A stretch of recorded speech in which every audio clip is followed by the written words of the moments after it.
જય સ્વામિનારાયણ વાલા ભક્તજનો। અગતરાયના પર્વત બાપાએ કેવું ભગવાનમાં હેત, આત્મનિવેદી હરિભક્ત તમામ વસ્તુ ભગવાનને અર્પણ કર્યા વિના ક્યારેય એનો ઉપયોગ ન કરે। સ્વામિનારાયણ ભગવાન સભા કરીને બેઠા હોય ગઢપુરની અંદર, વડતાલની અંદર, ધોલેરાની અંદર, જૂનાગઢની અંદર કે અમદાવાદની અંદર, તો વારંવાર સભાની અંદર વખાણ કરે કે પર્વતભાઈ તો પર્વતભાઈ છે। વાલા ભક્તજનો, ભગવાનની અંદર આપણને હેત થઈ જાય, ભગવાનની અંદર પ્રેમ થઈ જાય, પછી આપણી સ્થિતિ કેવી થઈ જાય, તો આ પર્વતભાઈનું જીવન, પર્વત બાપાનું જીવન ચરિત્ર આપણે જોઈએ અને વાંચીએ ત્યારે ખ્યાલ આવે કે ધોળે લુગડે સંત છે, ધોળે લુગડે સંત છે। પર્વત બાપા વાડીમાં કામ કરતા હોય, સ્વામિનારાયણ સ્વામિનારાયણ સ્વામિનારાયણ, ત્યારે આ બધી વાતો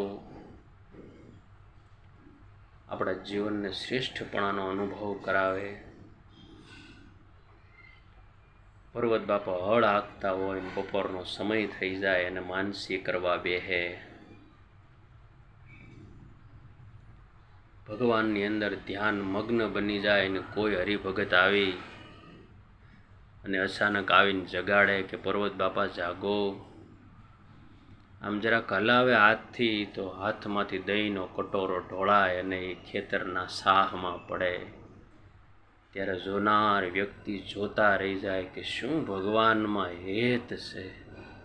આવું હેત આપણે ભગવાનમાં કરશું ને ત્યારે શાંતિ થાય, ત્યારે શાંતિ થાય। બધા ઉદ્વેગોને સમાવવાનું એક જ કારણ, ભગવાનની અંદર પ્રીત કરી લઈએ, ભગવાનની અંદર પ્રીત કરી લઈએ। કેવા સંતો ભક્તો ભગવાનની હારે એક આજ્ઞા ભગવાન કરે ત્યાં ઘોડે સવારી કરીને મહારાજ જે આજ્ઞા કરે ત્યાં હારે હાલતા થઈ જાય।